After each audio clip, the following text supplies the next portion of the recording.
According to the British newspaper, in addition to a defense budget inherited from predecessors that exceeds 4% of GDP, the current state of Poland's defense is affected by low spending on new technologies produced in the country.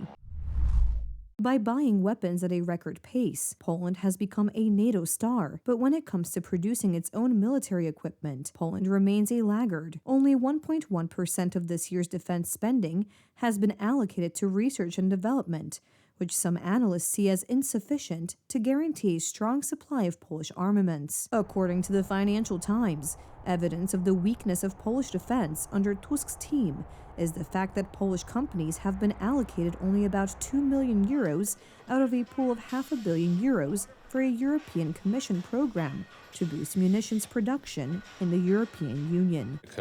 Right now, we are dealing with a national program of national disarmament. There is simply not enough money. There is not enough money for modernization. There is not enough money for acquiring new soldiers.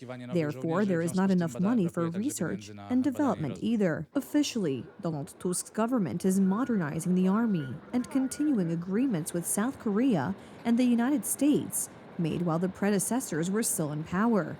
At the same time, the government boasts of having the largest defense budget in history. But is it really? This is a certain accounting trick that Donald Tusk's administration, the Defense Ministry administration, is using. The budget of the Ministry of Defense is made up of two parts: funds from the budget directly and funds from the Armed Forces Support Fund. This year, the level of fulfillment of the Armed Forces Support Fund is only 2%, and we are at the end of September. Because the arms contracts worth tens of billions of zloty after the Tusk coalition took power somehow cannot enter the decisive phase.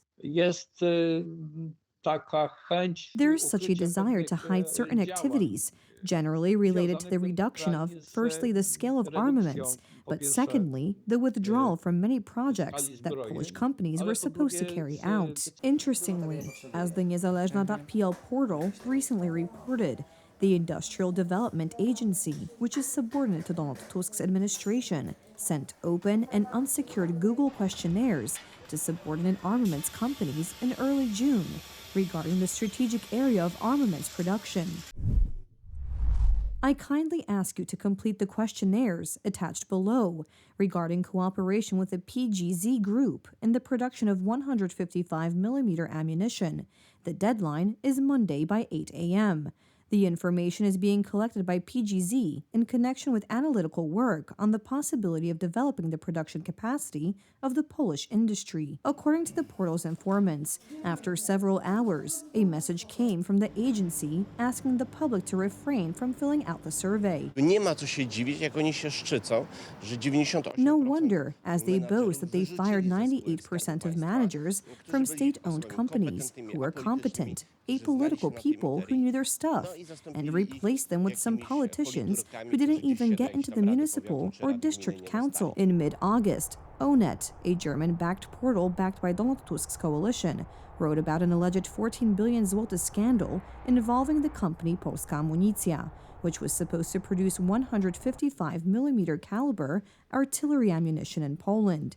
The media supporting the new government exclaimed that ammunition production was to be carried out by companies with no experience in it, and that the state was losing control over it. It quickly became clear that the opposite was true. This project was strategically important. The company was built according to the principle of majority participation of the state's treasury in this project, which was to provide an ammunition reserve. Described by the German portal were the WBG company, known worldwide for the production of reconnaissance and combat drones used in Ukraine, among others, and the Ponar company, which produces components for crab cannon howitzers. In mid-September, in the shadow of the ongoing flooding in southern Poland, the treasury sold its shares in Polska Amunicja to these companies.